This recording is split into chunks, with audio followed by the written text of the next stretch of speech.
(2022년 6월 13일) 히데겔 청소년 아침 묵상하도록 하겠습니다. 오늘 하나님이 주신 말씀은 에스더 2장 1절에서 11절의 말씀입니다. 오늘 하나님이 주신 말씀 속에서 10절 말씀을 봉독하겠습니다. 에스더는 자기의 민족 배경과 집안 배경을 밝히지 않았습니다. 모르드게가 밝히지 말라고 명령했기 때문입니다. 아멘. 이제 오늘부터 우리는 에스더라고 하는 본문을, 성경을 보게 됩니다. 에스더는 하나님께서 유대 민족을 구원하시는 하나님의 구원 사역이 기록되어 있습니다. 특별히 하나님의 구원 사역을 에스더라고 하는 한 여인 통해서 하나님께서 구원 사역을 이루시는데, 그 옆에서 가장 협력하는 사람이 바로 모르드게라고 하는 사람입니다. 그래서 에스더와 모르드게를 통한 하나님의 구원 사역은 어떻게 보면 하나님과 우리의 관계를 볼 수도 있습니다.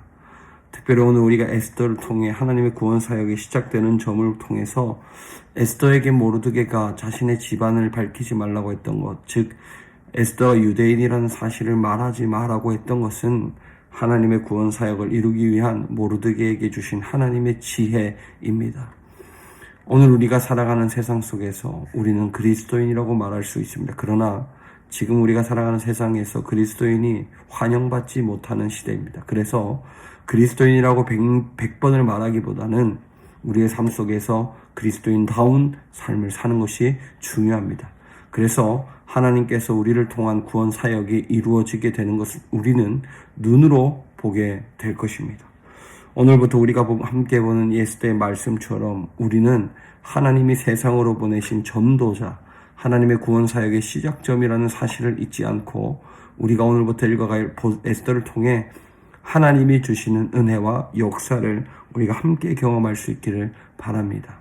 하나님은 오늘도 우리와 함께 하시고 우리를 이 땅에 보내신 것이 에스더를 수산궁으로 몰아넣고 유대인을 구원하시기 위한 하나님의 계획처럼 우리가 세상 속으로 들어가 하나님의 구원 사역을 이루게 되는 귀한 도구이라는 사실을 믿고 나아갈 수 있기를 바랍니다. 기도합니다. 하나님 감사합니다. 오늘 말씀처럼 에스더를 통한 하나님의 구원 사역이 시작되는 것처럼 세상이 우리를 통해 구원받는 그 시작점이 우리가 되는 줄로 믿습니다. 우리와 함께 하시며 우리를 인도하여 주옵소서. 감사함 예수님의 이름으로 기도드립니다. 아멘. 오늘 말씀처럼 에스더가 나라는 사실, 유대인을 구원하기 위한 수산궁으로 들어간 에스더처럼 세상을 구원하기 위해 우리를 이 땅에 보내신 하나님의 계획을 믿고 우리의 삶 속에 하나님이 주시는 약속들 끝까지 붙잡아 하나님의 구원 사역에 앞장서는 우리 모두가 되기를 바랍니다.